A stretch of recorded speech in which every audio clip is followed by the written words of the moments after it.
De novo, estamos aqui. Hoje eu tenho plateia, olha lá. As bebê reborn da Alice, ela deixou ali para assistir a live ao vivo.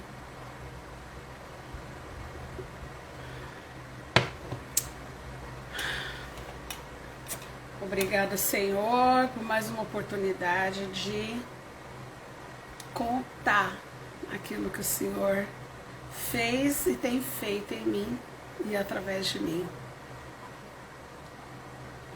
Glória a Deus. Oi, prima, tudo bem? Prima do céu, já levantei dessa cadeira 10.000 vezes. Já liguei ventilador, já desliguei ventilador. Já liguei ventilador, já desliguei ventilador. Tudo aberto e eu estou com calor. O meu óculos tá meio estranho hoje. Tá dando pra ouvir, Bia?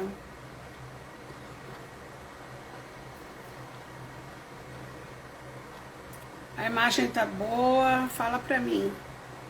Porque a minha internet, ela não me avisa que não está bom. Que bom.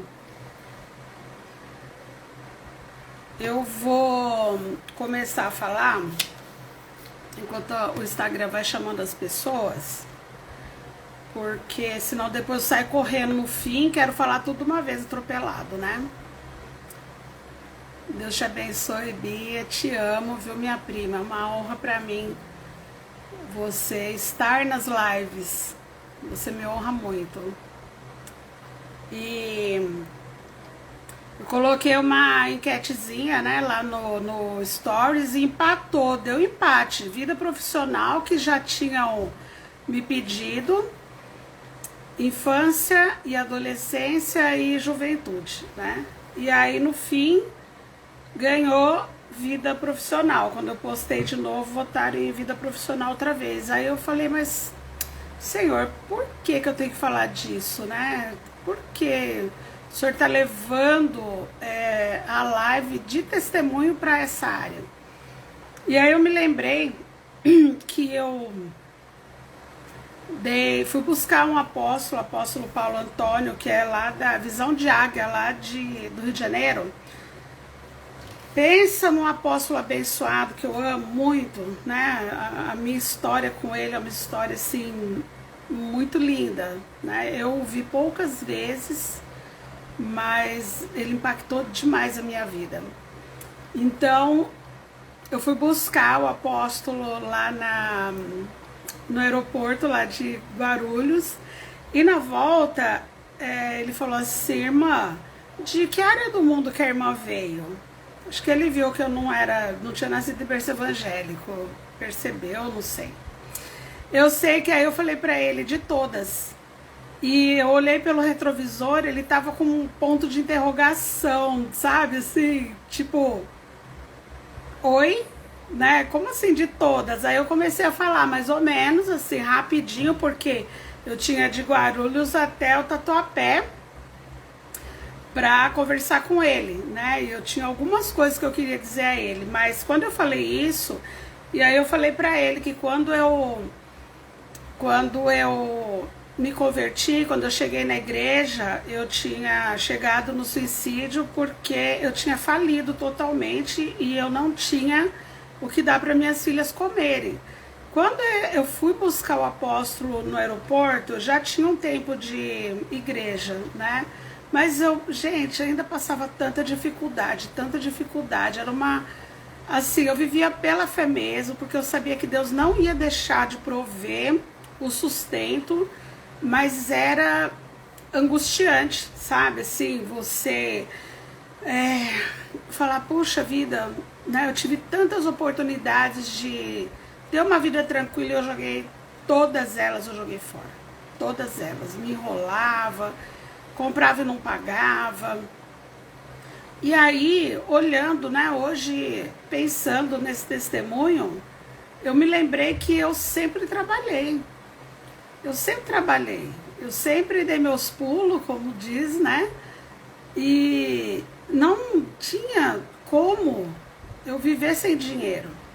E aí eu anotei algumas coisas aqui só para não me perder, né? Porque eu me empolgo e eu saio contando um trem, depois eu volto e volto e falo, tudo bem, Imaculada, Deus abençoe. Então, quando eu disse isso para ele profetizou na minha vida dentro daquele carro. Eu estava com a pastora Adriana Vitorelli, que é lá da minha igreja, ela que me pediu para ir com ela, né, buscá-lo. E ele falou para mim, irmã, eu vou profetizar na sua vida. A partir de hoje, nunca mais a irmã será chamada desamparada.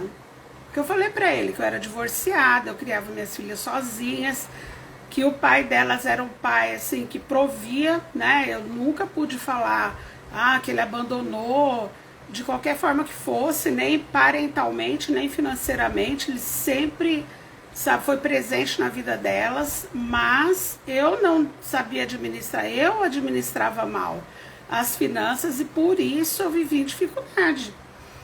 E aí quando Deus me resgatou, ele não tava nem aí, gente. Deus não tá nem aí se você tá confortável, se você tem cama boa, se você tem comida, ele não tá nem aí. Primeiro ele vai trabalhar o espiritual. Primeiro ele vai lapidar, ele vai limpar, tirar os entulhos, te ensinar a perdoar.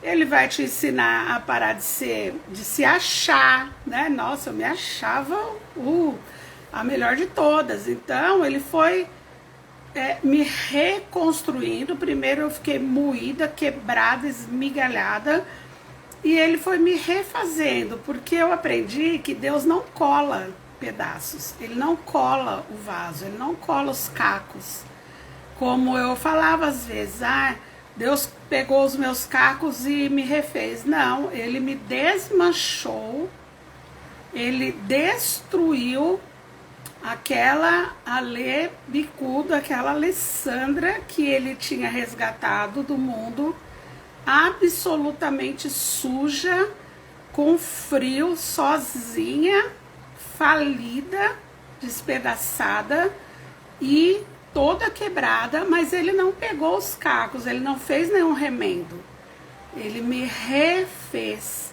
Ele me Oi, Carlinha, nossa, que honra, Carla, você na live, glória a Deus, meu amor.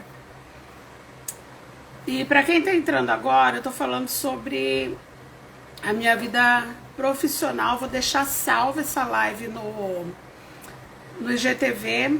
Eu creio que se Deus tá pedindo pra... Eu já tô quase chorando, gente, acredita? Ai, meu Deus, se ele tá falando, ele quer que eu fale sobre essas coisas, é porque certamente tem alguém que precisa acreditar, sabe? Que é possível vencer todas as dificuldades quando nós nos entregamos de verdade na mão de Deus. Então, como que Deus me encontrou? Sozinha, vazia, quebrada, falida, pronta para um suicídio, né? Recém-resgatada de um suicídio, de um desejo de suicídio, porque eu não cheguei a fazer nada, Deus não permitiu nem que eu tentasse, porque eu era talentosa, se eu tentasse, talvez eu conseguisse, viu? Tinha talento pro mal. E eu não tinha nenhuma esperança de conseguir alimento para as minhas filhas naquele momento. Então eu fui para a igreja... Assim, bom, se esse Deus aí existe, ele vai ter que arrumar um dinheiro pra mim, porque eu acho que ele não existe. Aliás, eu achava até que ele era um pouco competente, né? Porque eu falava o que eu queria, e ele não tava.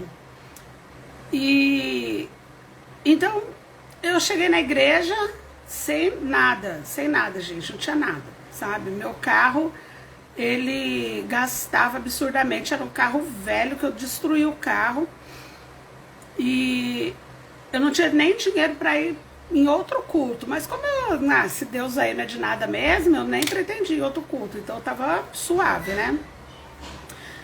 Quando esse apóstolo profetizou na minha vida, que eu falei tudo isso para ele, essa minha situação, Porém, já fazia uns meses que eu estava na igreja, né? Acho que já fazia até mais de um ano, mas eu com muita dificuldade, trabalhava, chegava no fim do mês. Essa semana a minha filha falou: mãe, como que a gente vivia? Porque você recebia pagamento e no terceiro dia não tinha mais dinheiro. E a gente chegava no fim do mês, como que era? E eu falei para ela: filha, era Deus, porque eu não sei. E era assim mesmo, pagava as contas, né? Tem um monte de desconto no meu Lerite até hoje, de empréstimo consignado, que a vida inteira eu fiz. Então, com tudo isso de desconto, meu pagamento não era nada. E só eu sozinha, para suprir todas as coisas. Porque, assim, as meninas cresceram, né? A Larissa foi para Guaratinguetá fazer o Nesp lá. E a Tamires foi fazer cursinho, então nada mais justo que o pai parasse de pagar pensão. Ele pagava a pensão das 4 meninas. E aí ele falou pra mim, ó, agora você cuida de 2, eu cuido de 2, porque eu vou manter a Larissa lá, vou fazer o cursinho, né? Vou pagar o cursinho da Tamires. E eu falei, é óbvio, né? Nada mais justo mesmo. Nesse tempo eu já era civilizada, eu até sabia conversar, já era cristã, né? Já estava nos caminhos do Senhor. Então era justo, absolutamente justo, mas mesmo assim eu tive que tirar as meninas da escola particular, passei para escola pública, elas já estavam no ensino médio. Para mim foi mais difícil do que para elas, porque eu não queria fazer isso, mas eu não podia mais, não conseguia mais pagar a escola. E aí vinha, né? Mas por que que eu fiz isso, gente? Como assim? Porque tem tanta gente, tanta professora que vive tranquila, né? Apesar que eu tinha um montão de filho, né? E aí hoje eu vim aqui fazer o esboço dessa live e comecei a me lembrar, né? Que eu venho de uma família que é de mulheres trabalhadoras. É uma coisa, é muito forte, foi muito forte para mim prestar atenção nisso, porque já reparou que a gente vai passando pela vida, a família vai, né, nossos avós, nossas mães, nossas tias, nossos pais, nossos avós, os nossos tios, e nós não percebemos algumas coisas, que algumas coisas são herança, sabe, algumas coisas também são maldições hereditárias, que nós não podemos e nem precisamos e nem devemos querer carregar. Assim como algumas características e algumas situações é honra, né? Como é para mim hoje falar das mulheres da minha família em relação à vida profissional delas. Nenhuma delas teve uma vida fácil. As minhas bisavós eu não conhecia, assim, lembro vagamente da minha bisavó materna, né, a minha avó Paulina, só conhecia, assim, eu lembro dela uma cara muito bravona, mas não tenho, ela morreu, era muito pequena. Mas as minhas 2 avós, eu convivi muito tempo com elas. A Bia conviveu mais tempo que eu com a minha avó materna, né, eu convivi mais com a minha avó paterna.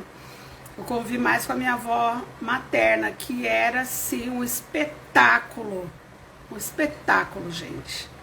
E por mais que eu ame os homens da minha vida, né, o meu avô materno, eu não conheci, ele morreu, a minha mãe era menina, tinha 14 anos. E agora o meu avô, gente, falar um negócio. Eu falo e vou falar aqui para deixar registrado publicamente.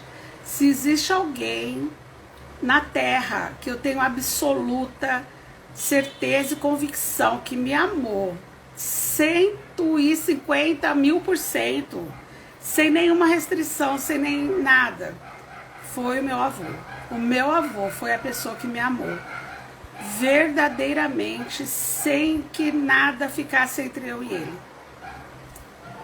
Não tenho palavras, assim. Meu avô é o homem da minha vida, é o homem, sabe, a pessoa, não é nem o homem, é a pessoa que pra mim representa todo o amor, sem nenhuma rejeição, sem nenhuma crítica, sem nada. que investia em mim, na minha criatividade, na minha alegria, sabe? Ele me treinou em algumas coisas, até profissionalmente, porque ele fazia umas coisas, eu ia junto, ele era da roça, me levava pra roça, eu que ajudava ele a fazer o pagamento dos peão lá da roça, então eu tive que aprender a escrever, né, bem cedo, porque eu que queria preencher os recibos dos boia fria, e esse é tão nítido em mim, tão forte, né, a escrivaninha no corredor da casa dele.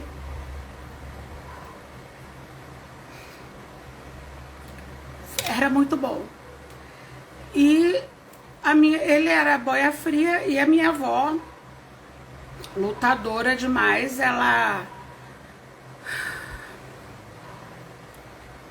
achei que ia ser mais fácil. Vida profissional, hoje não vou nem chorar, né? A minha avó, ela dava aula de corte e costura. Essa semana, conversando com a Bia, eu falei que eu nem preciso fechar os olhos, eu ando, eu caminho dentro da casa deles, eu sinto o cheiro da madeira do forro, o cheiro do café com leite que ela fazia sopinha de pão para nós, né? A Bia nem pensava em existir ainda, porque minha tia ainda era menina. E nossa, gente, eu chorei de verdade. Jesus, nossa, que emoção que foi falar disso. Bom, a minha avó, ela dava aula de corte e costura, então tinha sala e tinha um lugar que seria uma copa, né? Muito grande, assim, tinha uma mesa de madeira gigante. E ali era sempre cheio de papel manilha, esquadros, giz de riscar roupa, muitos rolos de tecido, máquina de costura. Não era dessas com motorzinho, não, era com pedal, que fazia assim. Eu até costurei meu dedo uma vez, aí enfiou uma agulha na minha unha que eu tava fazendo. Ela deixava a gente fazer roupinha de boneca só perfurada com a agulha e roupinha de papel, né? E assim, eu gostava demais de ver minha avó ali, mas eu nunca quis aprender a costurar. Ela ensinou minha mãe, ela ensinou minha tia Marilza, que é sim uma costureira sensacional. Ela ensinou meu tio Mário. Meu pai acho que deve ter aprendido, mas nunca mexeu com isso. E meu tio Mário agora, sabe, ele já tá idoso, agora que ele parou de costurar.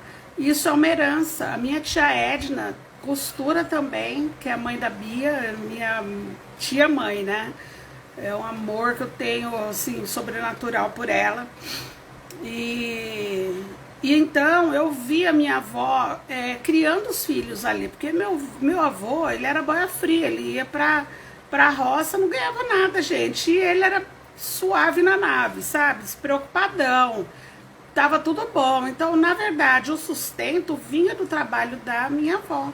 O fato de eu amar o meu avô não me faz ser cega quanto às situações que possivelmente eles viviam. Eu era muito criança, então não posso falar ele era assim ou não, assado, porque o que eu via nele era só o brilho, né, de um grande homem, apaixonada que eu era por ele. E a minha avó, então, sustentou, criou os filhos ali, dessa maneira. Minha mãe começou a trabalhar muito cedo e engravidou muito cedo. Eu nasci, ela tinha 19 anos, ela já dava aula. Já estava casada com o meu pai quando eu nasci. E sofreu muito, porque não tinha, assim, não era efetiva. Então, pegava umas aulinhas aqui, outra ali. Meu pai também era professor. E aí fomos morar, a gente morava em Bauru, né? Moramos num monte de canto, mas em Bauru, de repente, minha tia Edna foi morar lá. E aquilo pra mim era assim muito louco, porque eu amava demais ela, eu era muito feliz dela estar morando ali, mas eu quase não via minha tia, porque ela foi pra Bauru pra estudar, fazer faculdade de enfermagem, a melhor enfermeira da terra toda é ela. Eu tenho plena certeza, ela é médica, pra mim é médica. Alguma dúvida que eu tenho, quem eu chamo? Minha tia Edna, tia, vê aí meu exame, vê, né, me dá uma luz, me fala alguma coisa, e eu confio plenamente na sabedoria que ela adquiriu nesses anos todos. Hoje ela é aposentada, mas é minha referência, sabe, assim, de guerra, de luta, de, sabe, de desejar algo e conquistar.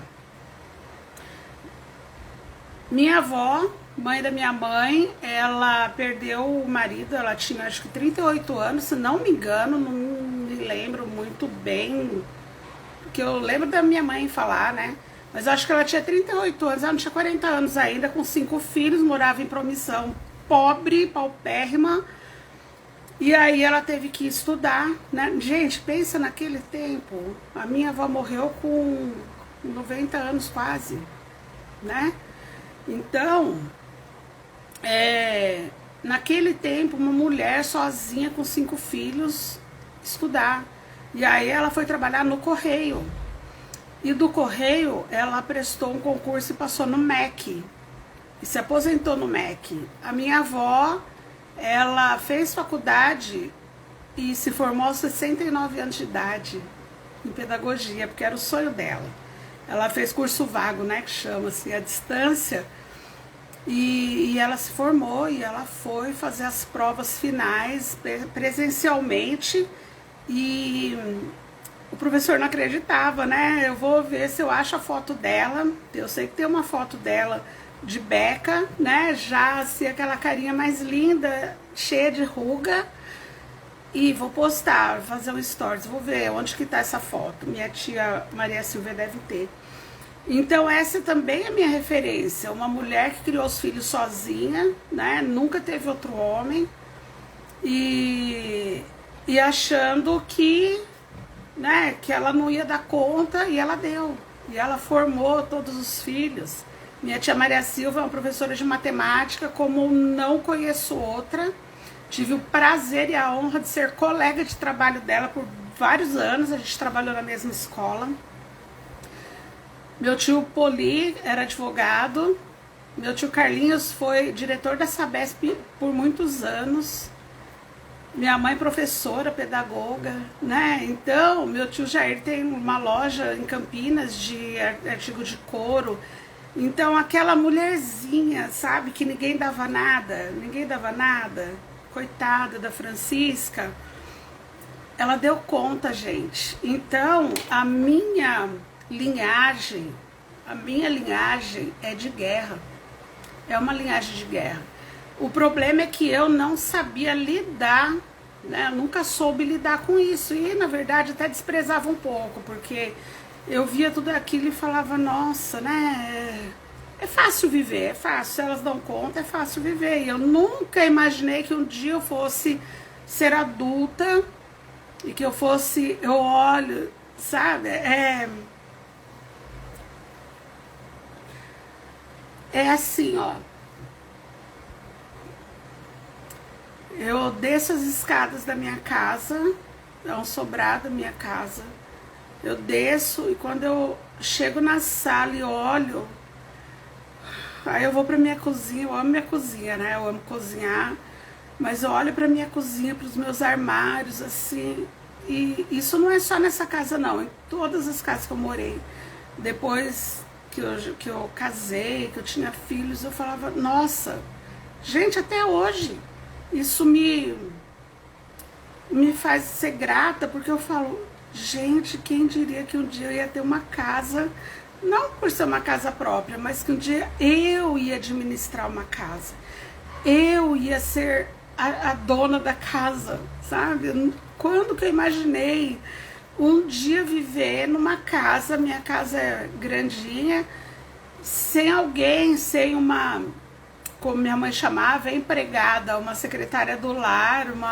uma diarista para me ajudar, sabe? Quando que eu imaginei que num dia nessa vida eu ia ter prazer em eu cuidar da minha casa, porque eu cresci dentro de uma casa que sempre teve alguém para ajudar minha mãe. Minha mãe precisava trabalhar, o meu pai, né, ele era professor, mas aí eu não sei se não gostou, se não deu certo, parou, né, não deu mais aula, então a minha vida toda foi vendo meu pai de um emprego no outro, né, gerente de Casa Bahia, ia trabalhar em outra cidade, transportadora, e sempre aqui e ali, nunca teve um emprego fixo, né? E aí minha mãe, assim como as minhas avós, precisou trazer o sustento para dentro de casa.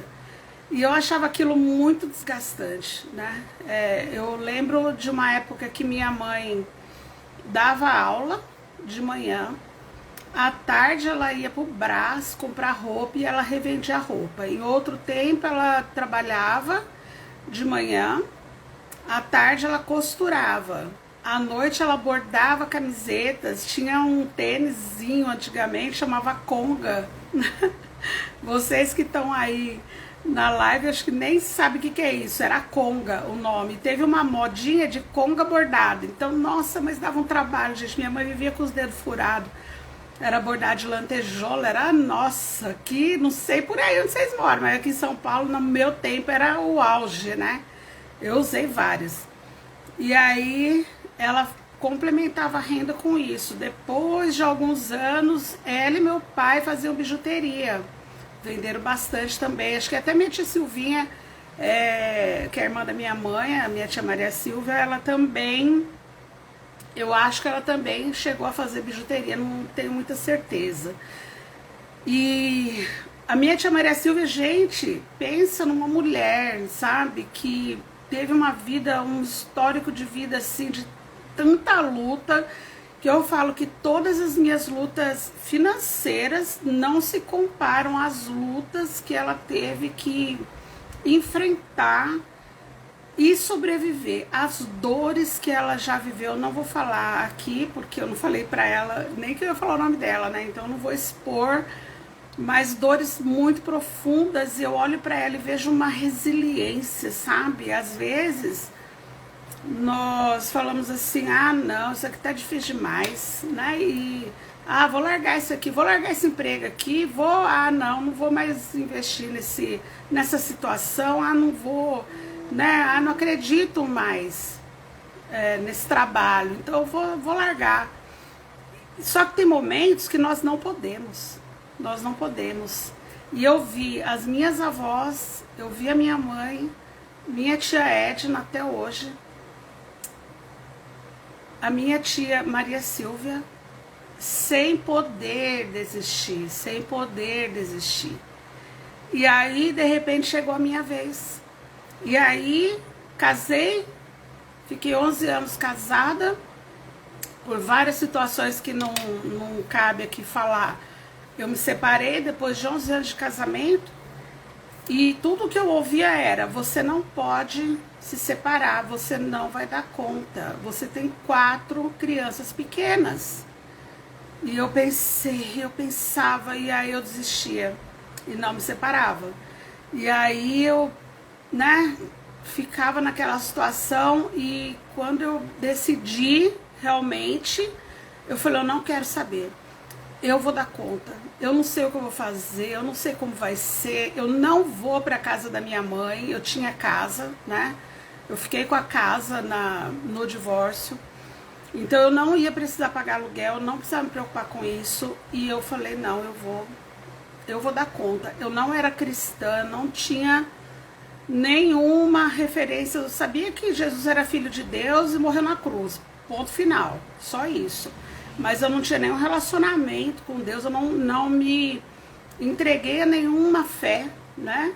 Eu casei no islamismo, não consegui me converter ao Islã, porque eu não jamais consegui negar que Jesus é filho de Deus. E jamais, nunca consegui, mesmo não sendo crente, né? Eu não consegui negar Jesus para poder me converter ao Islã. Deus já sabia, né, de tudo isso, então tá tudo certo.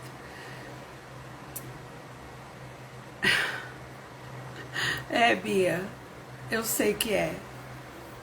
É a nossa história, prima.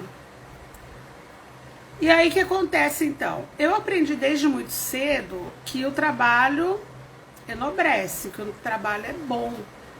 Então, eu sempre fiz algumas coisas assim, tipo, na 8ª série, Eu vendi a redação, eu sou muito boa, gente, para escrever, sou muito boa mesmo, tanto que vou escrever, esse ano vou escrever o livro, e agora já tem até uma outra coisa, assim, que eu tô pensando, né, em contar a história, algumas histórias a respeito da pandemia, que isso vai ficar para a posteridade, e pessoas daqui 15, 20, 30 anos, né, vão saber, falar, nossa, não é possível que aconteceu isso mesmo, né? Só nós vamos saber contar isso depois. Peraí. Oi, filha. Posso assistir quantos episódios por ano quiser? Não, só 3, tá bom, meu amor? Você não vai contar? Vou, já já. A Alice veio aqui perguntar se ela pode assistir quantos episódios de Poliana ela quiser. Não, não pode. Só 3. Senão ela engata um atrás do outro, vira... Se deixar, acho que não dorme, gente, assistindo essa novelinha. E... Então eu vendi a redação na 8ª série. Tinha uma mulher na porta da escola que eu estudava, chama Tereza. Ela fazia um juju de coco. Sabe o que é juju? Geladinho, chup-chup, aquele saquinho, né? E aí... Oi, Jaque! E aí... Era uma delícia, mas minha mãe tinha dinheiro para me dar para comprar aquilo lá. Então eu vendia as redações no valor do chup-chup lá, do geladinho. Na época era juju de coco que chamava. E eu vendia, então, tipo, a professora dava um tema da redação, eu já fazia, eu via quem queria, já fazia uma redação diferente da outra. Isso, pensa, eu fico hoje pensando como isso engrandeceu a minha capacidade de escrever, o meu vocabulário, a minha mente, né, a minha criatividade, como isso foi rico para minha vida. E eu sempre gostei muito de ler. O primeiro livro que eu li foi da Agatha Christie, eu tinha 10 anos, chama Os Elefantes Não Esquecem, foi o primeiro livro de verdade que eu li. Foi o primeiro livro que eu quis que a minha filha lesse, ela achou muito chato. Porque a gente acha que tudo que a gente gosta, eles vão gostar também, né? Minhas filhas são extremamente apaixonadas por livros, muito, elas amam leitura. A Alice eu tô tentando, né, que ela ame muito assim também, mas ela ama um pouquinho. E somos devoradores de livro, graças a Deus, e por conta disso a mente trabalha. Então eu sempre tive assim um maravilhoso mundo de ler, sabe? Eu sempre viajei assim, tantas coisas que eu queria ser, queria fazer, e de repente eu me vi casada, professora, separada, professora.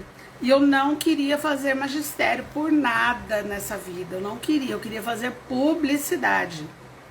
E minha mãe falava pra mim, você não vai fazer publicidade, porque isso não tem mercado de trabalho, então você faz magistério, porque aí você vai poder trabalhar, e aí você vai... Ela falava assim, primeiro é o pão e depois é o sonho.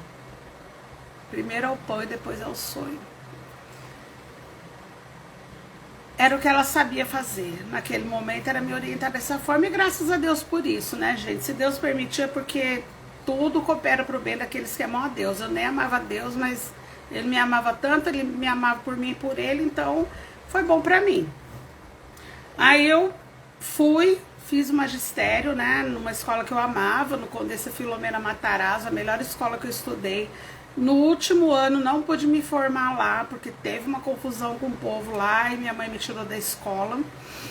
E, por incrível que pareça, eu era inocente nessa confusão, né? Mas eu acho que foi provisão de Deus me tirar de lá, porque foi nessa escola que eu comecei a fumar maconha, né, com o inspetor de alunos dessa escola. Foi o primeiro baseado que eu fumei, foi com ele, e daí pra frente foi só declínio, foi só ladeira abaixo. E isso porque eu saí dessa escola, né? Então eu fiquei lá, eu fiz o 3º magistério lá, no 4º ano deu essa confusão e eu tive que mudar de escola nos primeiros meses do ano, mas eu já estava nessa rota, né, de mentir pra minha mãe que eu ia dormir numa amiga, ia para outro lugar, e passava a noite fora, e aí fumei maconha, e aí gostei, aí comecei, aí fui fazer cursinho. Eu estudava de manhã e fazia cursinho lá na Liberdade à tarde, aí eu já matava as aulas do cursinho, ia pra roda de samba. e tudo, né, fazendo magistério. Aí o que aconteceu? Me formei e já peguei aula, já peguei uma turma, né, uma turma de... Ai, vou esquecer, não vou lembrar o nome. Se eu lembrar eu falo. Era um projeto que tinha, Profic, chamava. Profic. E esse Profic eu dava aula de dança. Ai, gente. Eu tinha 18 anos e eu dava aula de dança. E aí era muito legal, porque eu desenhava o figurino das crianças, fazia tudo de papel crepom. E ali aquelas crianças, sabe, uma inocência ali.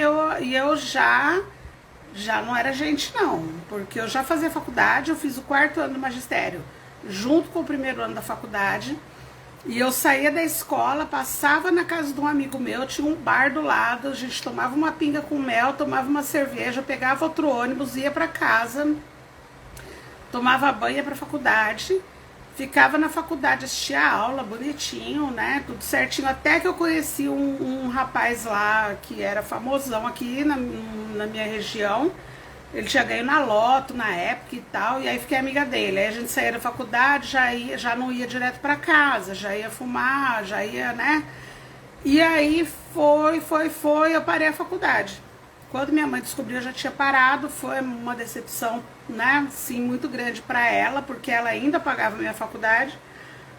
Mas, enfim, parei, mas continuei trabalhando. E aí, o que aconteceu? Deus falou assim, ó, eu vou botar essa daí no emprego fixo, porque senão ela vai acabar indo morar na rua um dia. Ela tem que ter um emprego fixo. Então, me inscrevi pro concurso do estado, não estudei nenhuma linha no dia do concurso. Olha isso, gente, não, é umas coisas só comigo.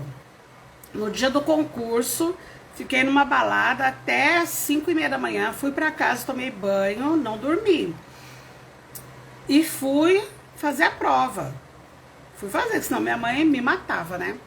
Aí fui fazer a prova. Cheguei na escola, eu tava na escola errada. Eu não tinha um tostão. Eu tinha levado, era um passezinho de ônibus assim, que era de papel até. Eu não tinha dinheiro, eu só tinha um passe pra voltar pra casa. Aí eu falei, nossa, eu não sabia nem onde era a escola. E tava assim, tipo, em cima da hora. Aí eu peguei um táxi sem R$1 já, na intenção de dar o calote no homem, né? E fui, ele me deixou na escola, eu falei, moça, eu não sei onde é, eu não tenho dinheiro, a hora que chegar lá eu arrumo alguém, pego emprestado lá e te dou. E aí fui para essa escola, ele me deixou na porta e eu já entrei, eu falei, ele que lute, eu não vou perder tempo agora, né, com isso. Aí quando eu olho, o homem tava atrás de mim. Quando eu virei, eu dei de cara com uma menina que eu conhecia, nem era minha amiga, assim, amiga, mas eu falei pra ela, falei, me empresta, eu nem lembro quanto era pouquinho, porque a escola era muito perto. Falei, você tem esse valor pra me emprestar, tal, porque o rapaz me trouxe e tal, ela me deu, paguei o táxi, fui fazer a prova. Prestaram atenção? Prestou atenção, né? Não estudei, tava bem louca, fui pra escola errada, tentei dar um trambique no coitado taxista, peguei dinheiro emprestado, fui fazer a prova, e quando saiu o resultado, eu passei em 21º lugar do estado de São Paulo. Eu escolhi uma escola do lado da minha casa.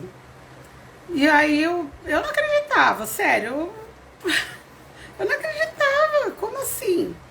E aí fiquei nessa escola, não gostei, mudei, aí eu podia entrar em remoção e tal, mas eu tinha um emprego fixo, ninguém ia me mandar embora nunca. E eu super irresponsável, sabe? Eu ficava até de manhã, eu dava aula de manhã, eu chegava, tomava banho e ia dar aula. Quantas faltas eu tinha, quantas vezes eu deixei de fazer o que eu tinha que fazer, eu mandava as crianças copiar os negócios lá, sabe? E graças a Deus, Deus é misericordioso, eu já me arrependi, ele já me perdoou, né? Mas eu era muito negligente. E aí, eu fui convidada a trabalhar num projeto da prefeitura e fui, né? E aí eu tinha o estado e também tinha a prefeitura. E aí eu fiquei nos 2 cargos. Quando eu cheguei nessa escola, abri o concurso para a prefeitura. Aí eu estudei, mas estudei mesmo, de verdade, estudei e passei Aí eu tinha 2 cargos. Depois de um tempinho, eu engravidei da minha filha mais velha, da Larissa, e aí eu tomei a decisão de que eu não ia ficar com 2 cargos, porque eu queria ser mãe. Então, eu larguei o estado, peguei o tempo de serviço e levei para a prefeitura. Eu tinha 9 anos que eu podia usar, né? E aí fiquei no magistério 32 anos, me aposentei há 3 anos.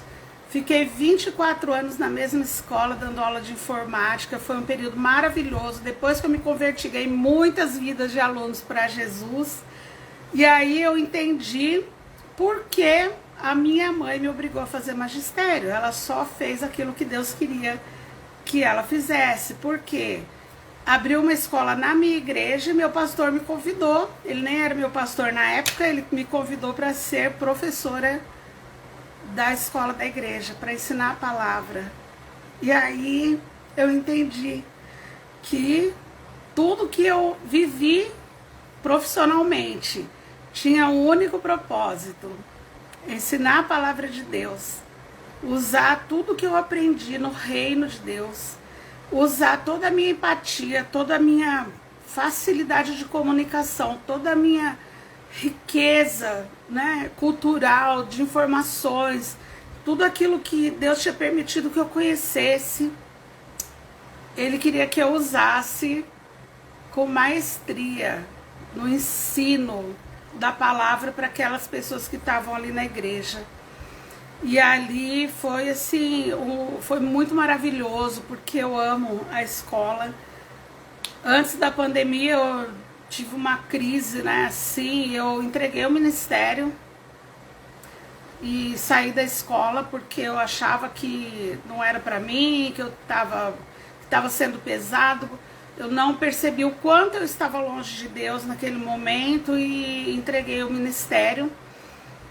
E também creio que isso foi permissão de Deus para me ensinar algumas coisas, para me ensinar a ser mais humilde, né? Mas o que acontece então? Eu me aposento, começo a dar aula na igreja. Eu já dava aula, tá? Eu ainda não tinha aposentado, eu dei aula na igreja há alguns anos, dando aula também na escola, e indo para o encontro e fazendo tudo, e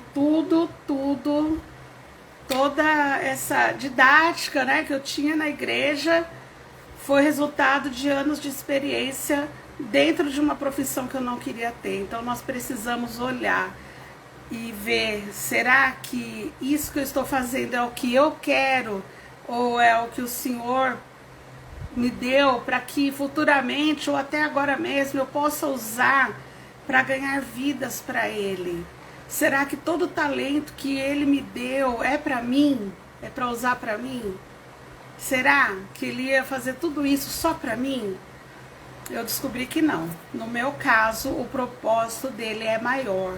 É maior. E Ele continua me usando dentro disso que Ele quis que eu fosse a vida toda.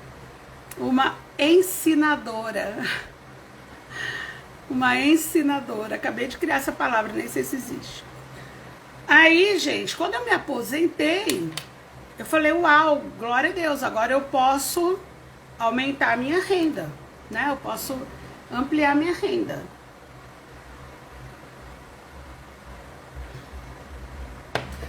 Como? Fazendo o que eu amava fazer, o que eu amo fazer, cozinhar. Então eu vendi bolo caseiro, eu fiz muito assim, comida árabe para vender. Eu fazia geladinho, meu geladinho, o melhor geladinho do planeta todo, não é só de São Paulo não. É o melhor geladinho do mundo. Esse ano eu não fiz, ano passado eu não fiz por conta da pandemia, né? Ninguém compraria, então eu tive que parar, mas as pessoas falam, mas cadê aquele sorvete? Cadê aquele sorvete? Então, esse ano, em nome de Jesus, eu vou voltar a fazer. Agora tá frio, né? Não dá. E meus bolos, gente, é assim um trem, a torta de maçã, né, Carlinha? A torta de banana. Eu faço uma torta de banana, gente, que é surreal. Se quiser eu faço uma live uma hora aí só falar de comida, tá? E o meu último trabalho foi vender peça de carro, amortecedor e embreagem e mola, para uma empresa que é de uma amiga minha, um amigo meu que eu amo demais. Agora eles abriram uma filial no Recife, vou fazer aqui a divulgação deles, é Automax, peças automotivas, sensacional. Quem precisar de peça de carro pode me chamar, que eu falo com eles, eu vendo e eles mandam entregar, tá bom? No Recife também.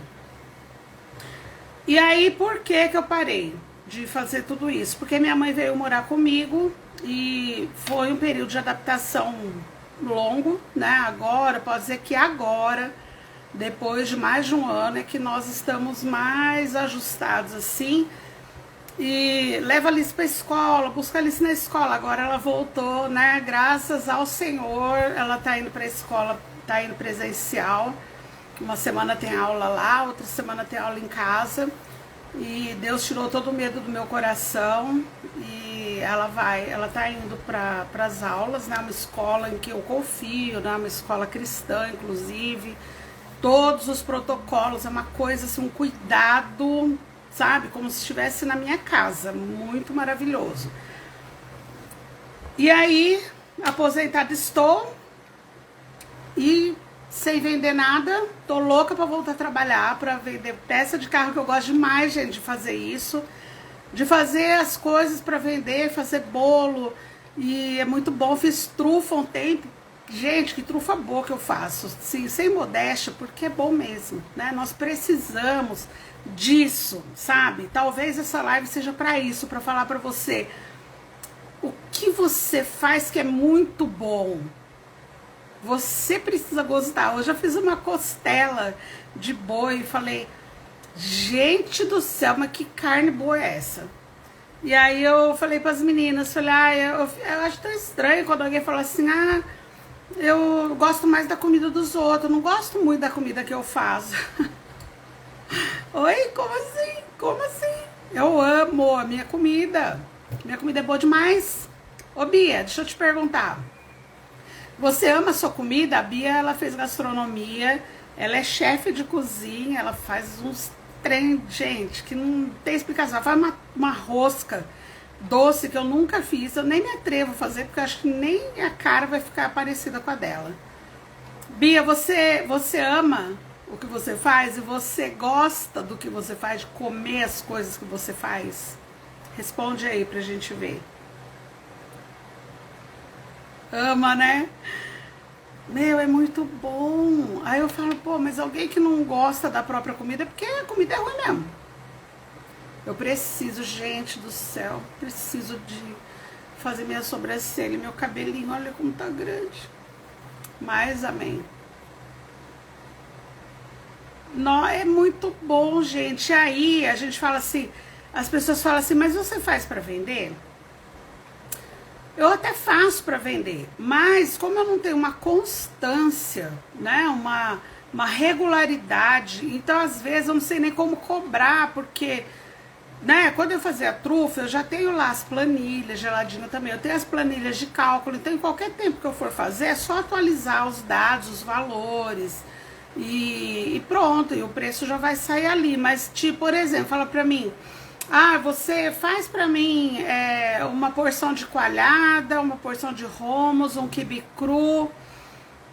Você faz? Faço, mas assim, eu tenho que parar um pouquinho e falar, uau, e aí, tal, né? Porque tem que colocar preço de tudo, tem que colocar sua mão de obra, tem que colocar eletricidade e tal. Então, às vezes, eu falo que não, por quê? Porque eu não tenho essa resposta assim de pronto, né?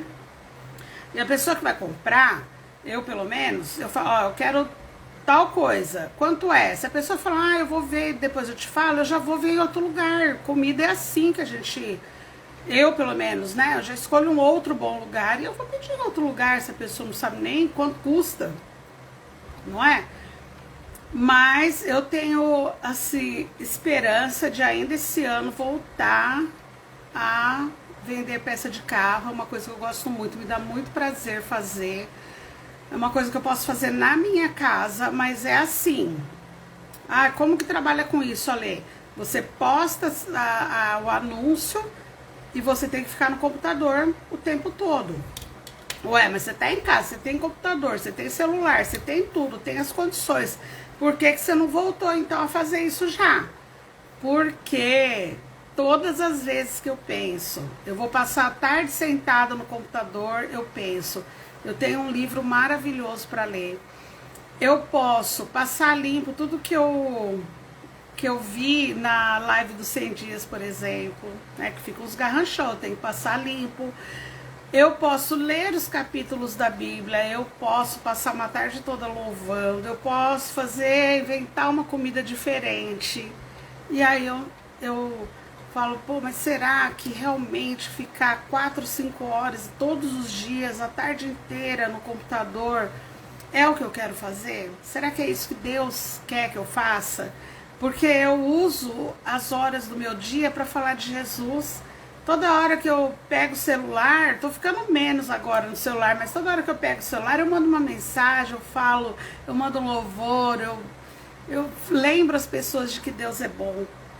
Então, isso é o que tá ainda, sabe, assim, porque a hora que eu entrar de novo, eu preciso ter uma constância para poder conseguir vender, senão a gente não vende. E aí é a hora de perguntar, Senhor, o que o Senhor quer que eu faça? O que o Senhor quer de mim? Mas, para finalizar, eu quero pedir para você algumas coisas. Primeiro, que você acredite que você vai dar conta. Você vai dar conta. Porque se eu dou conta, qualquer pessoa dá. Porque não existe, gente, ninguém menor que eu. Não tem. Eu sou a menor, eu sou a mais fraca. Eu olho pra mim e falo, meu Deus, Senhor, mais um dia vencido pela sua misericórdia. Pelo amor de Deus, eu venci mais um dia. Nós vencemos mais um dia, Jesus. O Senhor me trouxe até o final de mais um dia, Pai. O Senhor me carregou no colo a maior parte do tempo para que eu pudesse dar conta. Essa resiliência que eu tenho, ela é familiar. Ela vem de gerações, mas ela também é fruto de uma fé inabalável. Eu não sei qual é a dúvida que pode estar no seu coração hoje, mas acredite. Você é resiliente. Resiliência é o que faz com que a mola, você estica a mola e ela volte no original dela. Sabe, a história de, sou igual a palmeira, vou até o chão e não quebro. É isso é resiliência. Eu não sei qual é a sua história, eu não sei qual o histórico da sua família, eu não sei que estigmas você pode carregar. O que eu sei é que existe um Deus que quebra todos eles. Quebra todos eles. Sobre mim, sobre a minha vida, desde muito nova, houve rejeição. Desde muito nova eu ouvi que eu não ia dar certo. A minha adolescência toda eu ouvi, ela é a ovelha negra da família, sabe? Tinha até música pra mim, da Rita Lee, aquela música Ovelha Negra, cantavam pra mim. Uma professora do magistério disse pra mim, você nunca vai ser uma professora, eu ainda vou te ver varrendo rua. Teve que me engolir. Ela me admira hoje, né? Não vou falar o nome dela, mas eu ouvi, ela falou olhando dentro dos meus olhos, você nunca vai ser uma professora, eu ainda vou ver você varrendo rua. E se eu varresse rua, seria a melhor rua varrida da cidade, porque eu faria com excelência. Mas Deus quis que eu fosse mestra, que eu fosse uma professora, que eu espalhasse conhecimento, e o pouco que eu sei, enquanto eu viver, será transmitido tanto no mundo, tanto os meus conhecimentos seculares, como os meus conhecimentos acerca do meu Senhor. Você sabe tudo da Bíblia. Não sei nada, gente. Eu sei quem é Deus, porque eu ando com Ele. Não é de ouvir falar. Então, o que eu tenho para dizer para você é, confie, porque quem te criou sabe o que você é capaz de fazer. É só você perguntar para Ele. Você está com dúvida? Você está sem trabalhar porque você não sabe por onde começar? Começa perguntando para Ele. Começa pequeno. Valorize os pequenos começos, sabe? sabe? Aquela, assim, ser voluntário, né, Bia? Vai ser voluntário em algum lugar, vai fazer um pequeno estágio, vai trabalhar sem ganhar nada. Vai aprender o ofício. Faça como se você estivesse fazendo para o próprio Deus. Qualquer coisa, até uma comida que eu faço, é como se fosse para Ele. Porque Ele é meu convidado todos os dias. Todas as vezes que eu entrava na minha sala de aula, eu falava, vamos, Espírito Santo, a gente tem que trabalhar. Sabe? Tem alunos que eu lembro, eu choro, falo, meu Deus, Senhor, o Senhor é demais. Como que o Senhor trouxe uma pessoa dessa para perto de mim para me ensinar tanto? Para me ensinar tanto. E eu achando que eu que ia ensinar essa pessoa. Então, seja o que for que você queira fazer profissionalmente, Bia, é isso. Sirva primeiro. Seja um servo. Seja humilde.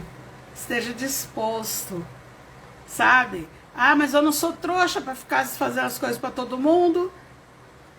Jesus não era trouxa. Jesus era servo. E se não fosse ele, nem eu nem você estaríamos aqui hoje, participando dessa live. Tá bom?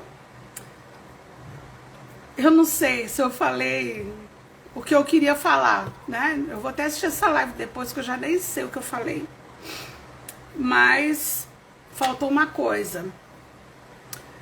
Não pode cair. Minha pastora uma vez fez um discipulado e perguntou qual era o sonho de vocês de criança, de quando vocês crescessem. Perguntou para todo mundo, nossa, tudo fofo. Quando chegou em mim, eu falei, eu queria ser assaltante de banco. Quando eu tinha uns 6, 7 anos, ela regalou olho desse tamanho, pastora Adriana Saturnino. Eu vou mostrar essa live para ela. Falei, eu queria ser assaltante de banco, ela pirou, ela não acreditou. Mas por quê? Eu assistia as Panteras e elas quebravam o vidro, desciam sem pai, quebrava tudo, mas elas queriam salvar o banco, eu queria roubar. Eu queria roubar o banco. E quando eu era jovem, que eu tava na loucura assim, eu desejei, gente, olha como o diabo é, eu desejei entrar no mundo da prostituição. Porque eu achava fascinante como devia ser a vida daquelas mulheres. Até o dia que eu entrei numa boate, curiosa, né? Eu e uma amiga minha, ela morreu até. Entramos, falei pro homem assim, o segurança, um gigante. A gente pode ver? Aí tinha dois caras, gente, com uma cara de ruim, sabe? No balcão, assim, aquela luz vermelha, aquele negócio assim. Aí ele falou, tem nada de ver não, se for entrar já vai trampar. Ó, aqueles dois estão sozinhos, aí nós saímos correndo, saímos, fomos embora. Meu coração batia assim, eu falei, meu Deus, né? E aí eu entendi que eu jamais ia me submeter ao que essas mulheres provavelmente se submetiam nas mãos de homens que pagavam por aquele serviço. E eu me neguei, falei, nunca na minha vida, isso não é pra mim. E Deus mais uma vez me livrou, porque eu não tinha juízo não. Eu achava que devia ser assim, uma vida, sabe? Sim, de nossa, muito glamour. E não é uma vida de muita dor. Fica com essa, viu? Olha os sonhos que a pessoa tinha. Desde criança o inimigo já estava trabalhando para me derrotar.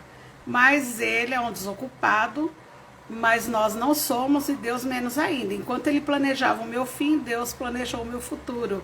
E o que Deus pensa para nós? Ele tem pensamentos de bem e não de mal.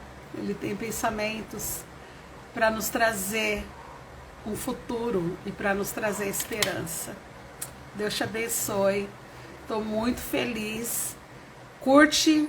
Eu vou deixar lá no IGTV, curte, gente, por favor, comenta e compartilha essa live, tá bom? Vou subir no YouTube também e Deus te abençoe. Ajuda aí, vamos espalhar Jesus, tá bom?